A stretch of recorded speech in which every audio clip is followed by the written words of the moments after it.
Hello students, आज हम start करेंगे हमारा नया टॉपिक, हमारा नया चैप्टर oogenesis अर्थात अंड जनन की प्रक्रिया। अभी तक मैंने आपको मेरी प्रीवियस वीडियोस में आपको स्पर्मेटोजेनेसिस का पूरा प्रोसेस अच्छे से समझा दिया। स्ट्रक्चर ऑफ स्पर्म कल हमने डिस्कस की थी, तो स्पर्मेटोजेनेसिस हमारा कंप्लीट हो गया है। नेक्स्ट हमारा गैमेटोजेनेसिस का प्रोसेस है बेटा oogenesis अर्थात अंड जनन की प्रक्रिया। अब अगर हम अंड जनन की बात करें तो जैसा कि मैं आपको बता चुकी हूँ कि अंड जनन मतलब कि अंडाणु बनने की संपूर्ण प्रक्रिया का अध्ययन हम किसमें करेंगे, अंड जनन की प्रक्रिया में। तो स्टार्ट करते हैं हम इसको।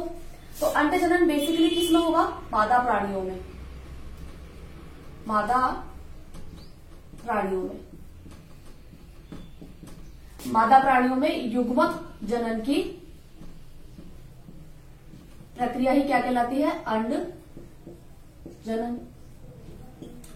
ठीक है बेटा, जब भी हम जनन या किसी भी प्रक्रिया की बात करते हैं तो वो हमारे शरीर में, हमारी बॉडी में किसी स्पेसिफिक ऑर्गन से या किसी स्पेसिफिक स्ट्रक्चर से रिलेटेड होता है। अब अगर हम बात करें कि अंड जनन की प्रक्रिया मनुष्य मादा में या किसी भी एनिमल के फीमेल में होती कहाँ है, तो इसके लिए एक स्पेशल स्ट्रक्चर्स होती है जिनको हम बोलते हैं गोनाड्स। क्या बोलते हैं बेटा, गोनाड्स। हिंदी में इनको कहते हैं जननांग।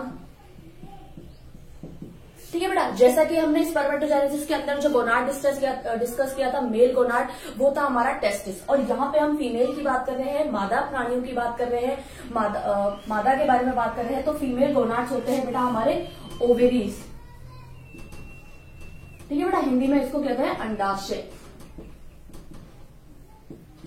ठीक है बेटा, अब आगे एस लगा है, दैट मीन्स कभी भी किसी भी चीज के आगे एस या ईएस लगा हो तो आपको पता है प्लूरल है, दैट मीन्स वो पेयर में होती है। टेस्टिस की बात कर ले, चाहे हम ओवेरीज की बात कर ले, तो यहां हम फीमेल की बात कर रहे हैं, oogenesis की बात कर रहे हैं। तो फीमेल गोनाड्स होते हैं ओवेरीज, पेयर्स में होते हैं, और इन ओवेरीज के अंदर ही oogenesis का प्रोसेस कंप्लीट होता है। सारी टर्म्स आप देख रहे हैं, तो इसको इस तरीके से मैं आपको बता देती हूँ कि ओवेरीज में होता है oogenesis, और ये क्या बनाता है आपके ओवम या एग सेल। डन है बेटा, और इसी प्रोसेस को हमने बोल दिया oogenesis। गैमेटोजेनेसिस का एक अन्य पार्ट, गैमेटोजेनेसिस के अंदर बेटा दोनों ही चीजें मेंशन करेंगे आप, स्पर्मेटोजेनेसिस प्लस oogenesis। ठीक है, अब हम बात कर ले कि ये जो ओवम है या ये जो एग सेल है, ये स्पर्म से किस तरीके से अलग है। ठीक है बेटा, ये स्पर्म से किस तरीके से अलग है, तो मैं आपको कुछ इसके कैरेक्टरिस्टिक्स बता देती हूं।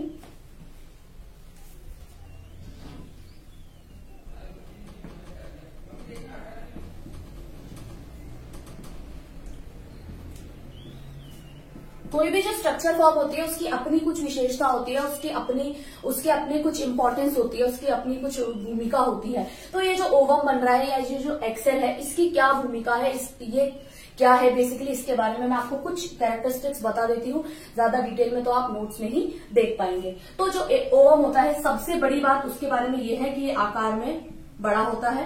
कैसा होता है बेटा, आकार में बड़ा होता है। और कोई भी चीज अगर आकार में बड़ी है, ठीक है, कोई भी चीज या कोई भी कोशिका की अगर हम यहाँ बात कर रहे हैं, अगर वो आकार में बड़ी है, इसका मतलब कि वह चलायमान या गतिशील नहीं होगी। तो कैसी होगी ये, अगतिशील। जाहिर सी बात है, आकार में बड़ी है तो गति कैसे कर पाएगी, क्योंकि गति क्या करता है, गति करता है शुक्राणु। शुक्राणु गति करके आता हुआ किसके पास आता है, इस ओवम के पास। ठीक है, तो ये आकार में बड़ा होता है, अगतिशील होता है।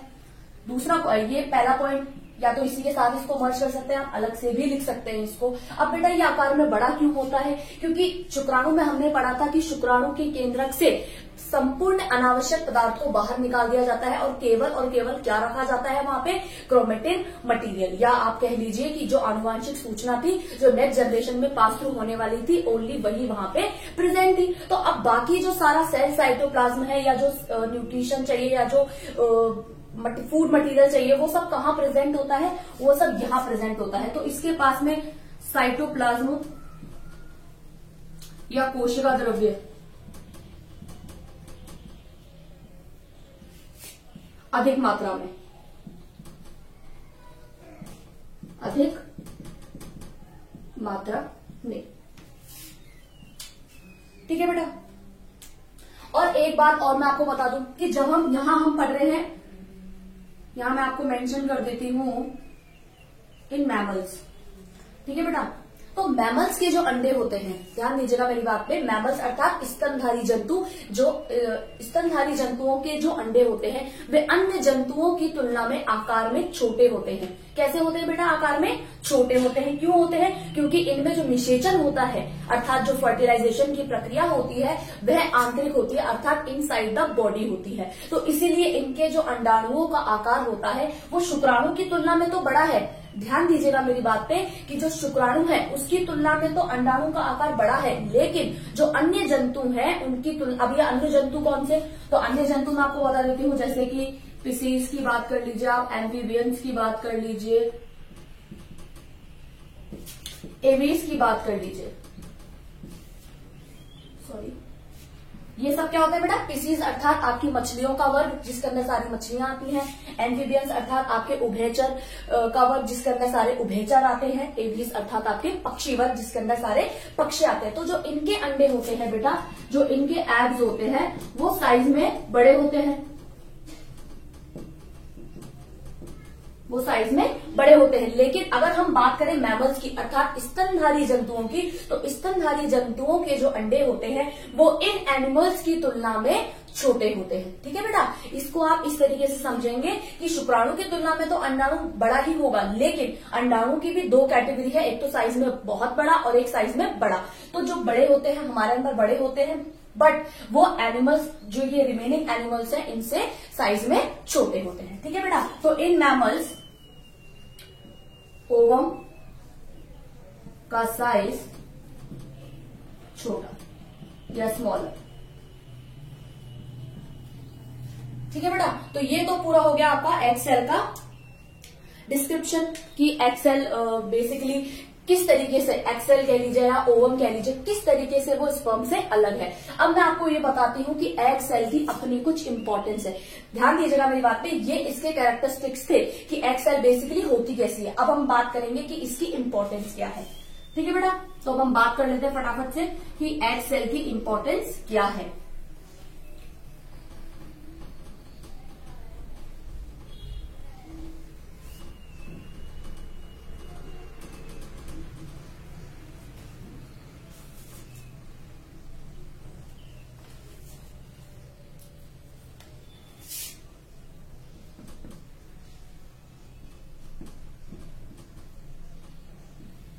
इंपॉर्टेंस ऑफ ओवम या फिर एग सेल कह लीजिए आप इसको, एक ही बात है। ठीक है बेटा, अब इसकी इंपॉर्टेंस क्या होगी? देखिए बेटा, पहले मैं आपको समझा देती हूँ। जो निषेचन की प्रक्रिया होती है, निषेचन की प्रक्रिया से बनता है बेटा जाइगोट। क्या बनता है? जाइगोट। जाइगोट एक द्विगुणित रचना है। कैसी रचना है? द्विगुणित, जो कि नर से प्राप्त शुक्राणु तथा मादा से प्राप्त अंडाणु अर्थात एन और एन अगुणित, दोनों अगुणित से मिलकर एक द्विगुणित रचना बनाती है। वो द्विगुणित रचना है बेटा आपकी युग्मनज। क्या है बेटा? युग्मनज। तो यहां हम देख लेते हैं, ये है आपका युग्मनज अर्थात आपका जाइगोट। ठीक है, ये कैसा है बेटा? 2n। हमेशा द्विगुणित को हम इस तरीके से रिप्रेजेंट करते हैं 2n। तो ये मिला किस किस से मिलकर बना है? Male and female. ठीक है बेटा, ये n और ये n अगुणित है, शुक्राणु भी अगुणित है और अंडाणु भी अगुणित है। बिना निषेचन की प्रक्रिया के अपनी संतति को जन्म देने की क्रिया ये दोनों अकेले इंडिविजुअली कंप्लीट नहीं कर सकते। अर्थात कहने का तात्पर्य ये है कि ये दोनों एन एन मिलके ये निषेचन की क्रिया के दौरान ये संरचना बनाते हैं जिसे हम कहते हैं जाइगोट। जाइगोट जो है वो 2n स्ट्रक्चर है। तो इंपॉर्टेंस ऑफ ओवम देख रहे थे हम, तो सबसे पहली इंपॉर्टेंस तो क्या हो गई कि ये बनने वाले द्विगुणित युग्मनज अर्थात जाइगोट के लिए अगुणित अंडाणु या आनुवांशिक पदार्थ कह लीजिए आप, जेनेटिक मटेरियल प्रोवाइड कराती है। ठीक है बेटा, सेकेंड इंपॉर्टेंस देख लेते हैं। ये सबसे पहली इंपॉर्टेंस इसकी ये क्या है कि ये जाइगोट के लिए एगोनिक अंडाणु या जेनेटिक मटेरियल, एगोनिक अंडाणु के अंदर ही क्या प्रेजेंट होता है बेटा, उसका जेनेटिक मटेरियल। ये दोनों के, मेल और फीमेल के दोनों के जेनेटिक मटेरियल मिलके जो नव संतति होती है, जो नई संतान होती है, उसमें उन दोनों का जो है वो उन दोनों का मर्ज होती है, दोनों का मिक्सचर होती है, यानी कि दोनों के अपने अपने कैरेक्टर्स को वो शो करती है। अब हम नेक्स्ट बात कर ले तो जैसा कि आपको शुक्राणु में मैंने कल बताया था कि शुक्राणु क्या होता है बेटा, कि शुक्राणु में कोशिका द्रव्य की मात्रा बहुत ही कम होती है, न के बराबर होती है। ठीक है बेटा, तो अब कोशिका द्रव्य तो चाहिए। ये आपकी एग सेल है, इसके अंदर स्पर्म प्रवेश कर रहा है। कौन प्रवेश कर रहा है? स्पर्म। तो यहाँ इसको तो अपना सेल साइटोप्लाज्म चाहिए, तो जो सेल साइटोप्लाज्म उपलब्ध कराया जाता है या जो सेल साइटोप्लाज्म की जिसकी आवश्यकता होती है, वो सेल साइटोप्लाज्म कौन उपलब्ध कराता है? ये अंडाणु। तो इसकी इंपॉर्टेंस क्या हो गई कि ये क्या प्रोवाइड कराता है? सेल साइटोप्लाज्म प्रोवाइड या उपलब्ध करवाता है। ठीक है बेटा, सेल साइटोप्लाज्म या कोशिका द्रव्य उपलब्ध कराता है। अब कोशिका द्रव्य की क्या इंपॉर्टेंस है ये मेरे को आपको बताने की आवश्यकता नहीं है। आप सबको पता है कि बिना कोशिका द्रव्य के जितने भी सेल ऑर्गेनल्स होते हैं वो स्टेबल, स्थिर नहीं रह पाते। ठीक है बेटा, तो नेक्स्ट हम देखते हैं।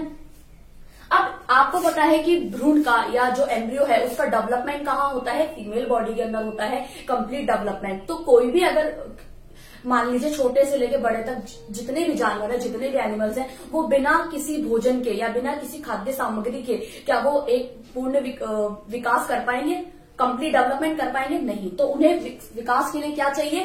फूड मटेरियल चाहिए। क्या चाहिए बेटा? खाद्य सामग्री चाहिए, फूड मटेरियल चाहिए। तो वो फूड मटेरियल उन्हें कौन प्रोवाइड कराता है? फूड मटेरियल भी उन्हें ये एग सेल ही प्रोवाइड कराती है।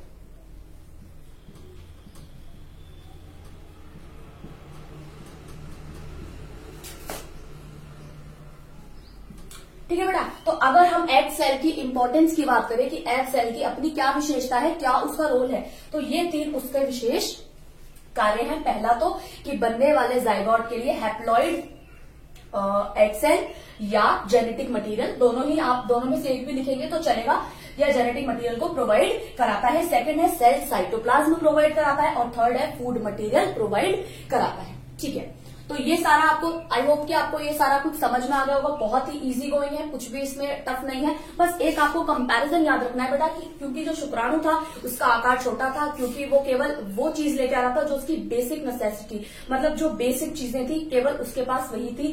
एक्सेस जो चीजें उसके पास थी वो हमने वहां से रिमूव कर दी थी, कल मैं आपको बता चुकी हूँ। ठीक है, तो अब हम आ जाते हैं हमारे मेन टॉपिक पे, अर्थात हमारा प्रोसेस ऑफ oogenesis।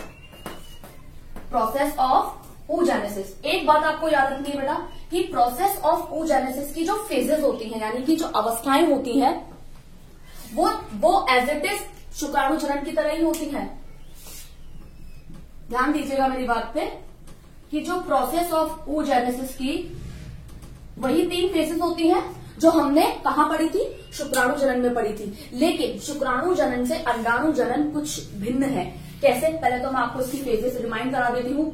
पहली थी हमारी गुणन प्रावस्था, मल्टीप्लीकेशन फेज। ठीक है बेटा। सेकंड थी हमारी वृद्धि प्रावस्था,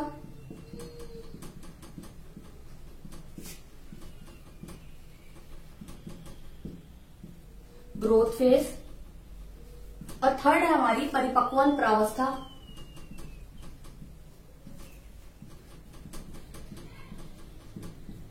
अर्थात मैच्योरेशन फेज। डन है बेटा। तो पहली है हमारी गुणन प्रावस्था, दूसरी वृद्धि और तीसरी परिपक्वन प्रावस्था।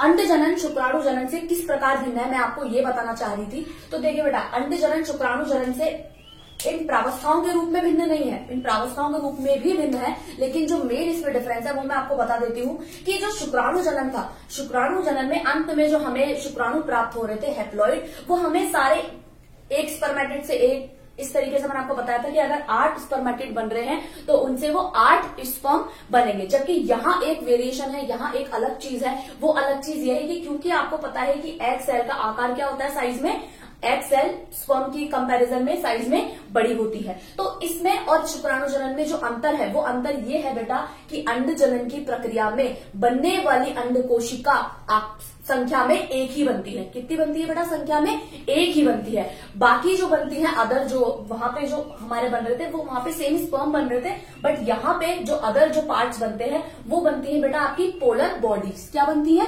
पोलर बॉडीज, जो कुछ समय के लिए उपस्थित रहती है, कुछ समय बाद धीरे धीरे धीरे, क्योंकि किसी भी चीज का अगर उपयोग नहीं होता तो वो चीज एज अ रेजिड्यू धीरे धीरे धीरे नष्ट हो जाती है। तो वो जो पोलर बॉडीज बनती है, पोलर काय जो बनती है, वो धीरे धीरे धीरे स्वतः ही विलुप्त हो जाती है और हमें एक पूर्ण विकसित अंड कोशिका मिल जाती है। तो दो बेसिक जो डिफरेंस आपने देखा वो यहाँ ये देखा कि जो शुक्राणु जनन की प्रक्रिया थी वहां जो बनने वाले शुक्राणु थे वे सभी आकार में और संख्या में बराबर थे, लेकिन अंडाणु जनन में जो बनने वाले जो अंडाणु है, बनने वाली जो एग सेल है, वो संख्या में केवल एक बनती है। जो बाकी कोशिकाएं बनती हैं वे आकार में और कोशिका द्रव्य में पदार्थ की मात्रा से वे उस बनने वाली बड़ी अंड कोशिका से कुछ कम होती हैं। तो उन्हें हम क्या देते हैं? Polar bodies. क्या देते हैं बेटा? Polar bodies. और वो पोलर बॉडीज धीरे धीरे धीरे नष्ट हो जाती हैं। ये तो हो गया पहला अंतर। दूसरा अंतर यह है कि इसमें जो वृद्धि प्रावस्था होती है बेटा, ये वृद्धि प्रावस्था दो प्रकार की होती है। ये वृद्धि प्रावस्था आपकी दो प्रकार की होती है। एक तो होती है पीतक वृद्धि पूर्व और दूसरी होती है पीतक वृद्धि काल। ठीक है बेटा? पीतक वृद्धि पूर्व वृद्धि प्रावस्था और पीतक वृद्धि काल वृद्धि प्रावस्था, दोनों में क्या डिफरेंस है फटाफट से मैं आपको बता देती हूँ। देखिए बेटा, पीतक क्या होता है कि जो सेल है उसके पास में अपना खुद का फूड मटेरियल होता है। उस फूड मटेरियल के अलावा कुछ और चीजें भी उसमें जुड़ जाती हैं, फैट्स, प्रोटीन्स, कार्बोहाइड्रेट्स, वो सब यहाँ आके स्टोर हो जाते हैं। तो वो जो चीजें जो यहाँ पे स्टोर होती है उस सारे फूड मटेरियल को कंबाइंड फॉर्म में सम्मिलित रूप से उसे हम क्या नाम दे देते हैं? योग। क्या नाम दे देते हैं बेटा उसको? योग। ठीक है बेटा? उसको हम बोलते हैं, इंग्लिश में बोलते हैं योग, हिंदी में बोलते हैं पीतक। तो नाम से आपको पता चल रहा है पीतक वृद्धि पूर्व, यानी कि पीतक की वृद्धि से पहले वाली वृद्धि प्रावस्था, पीतक बनने से पहले वाली वृद्धि प्रावस्था और पीतक बनने के बाद वाली वृद्धि प्रावस्था। ठीक है बेटा? तो ये पीतक वाली जो चीजें हैं इसी को बोलते हैं और पीतक के डेवलपमेंट को ही बोलते हैं बेटा वाइटेलोजेनेसिस। क्या बोलते हैं? वाइटेलोजेनेसिस।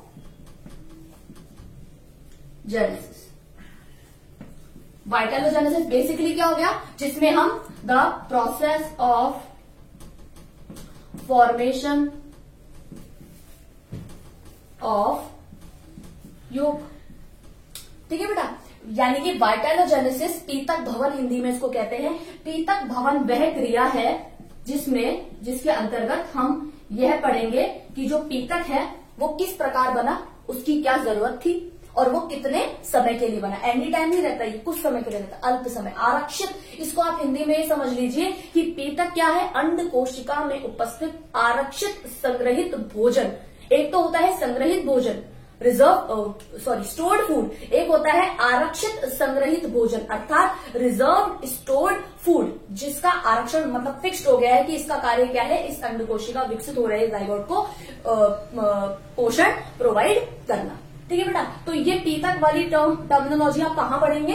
ग्रोथ फेज में। तो बेसिकली इसके अंदर दो ही जो है वेरिएशन है स्पर्मेटोजेनेसिस के कंपैरिजन में, कि इसमें जो अंड कोशिका बनेगी वो संख्या में एक बनेगी। क्यों? क्योंकि आपने इसके रीजंस पढ़ लिए कि अंड कोशिका एक क्यों बनेगी, क्योंकि उसके पास में बहुत सारा फूड मटेरियल है, साइज में वो बड़ी है, चलायमान वो बिल्कुल भी नहीं है, अगतिशील है, इसीलिए। ठीक है बेटा? बाकी परिपक्वन फेज में कोई आपको वेरिएशंस नहीं है, सेम एज इट इज उधर की तरह ही है कि पूरा परिपक्व होकर जब बन जाती है तो उसको परिपक्वन फेज कहते हैं। बाकी क्या है क्या नहीं है वो मैं मेरी कल की क्लास में आपको आरेख चित्र और डायग्रामेटिक रिप्रेजेंटेशन के थ्रू बताऊंगी, सेम एज जैसे मैंने आपको स्पर्मेटोजेनेसिस के अंदर समझाया था। मेन बात जो यहाँ ध्यान रखने की है वो ये है कि शुक्राणु जनन अंडाणु जनन से इसलिए भिन्न है क्योंकि शुक्राणु जनन के अंत में बनने वाले सभी शुक्राणु आकार व संख्या में एक दूसरे से समान थे, जबकि अंडाणु जनन की प्रक्रिया में ऐसा नहीं होता है। अंडाणु जनन की प्रक्रिया में बनने वाला अंडाणु संख्या में जिसको हम कहेंगे ये कंप्लीट या ये एकदम सूटेबल वर्केबल फंक्शनेबल हमारा अंडाणु है, तो वो संख्या में एक बनता है। जो रिमेनिंग बनती है वो होती है पोलर बॉडीज, जिनकी कोई अपनी कोई इंपॉर्टेंस नहीं होती, और जिस भी चीज की इंपॉर्टेंस नहीं होती वो कुछ समय के बाद अपने आप धीरे धीरे धीरे नष्ट हो जाती है, विलुप्त हो जाती है। ठीक है बेटा, तो कल की क्लास में हम डिस्कस करेंगे oogenesis के प्रोसेस का डायग्रामेटिक रिप्रेजेंटेशन प्लस उसका आरेख चित्र। ठीक है, तो आज के लिए इतना ही। Thank you. आई होप आपको समझ में आया होगा।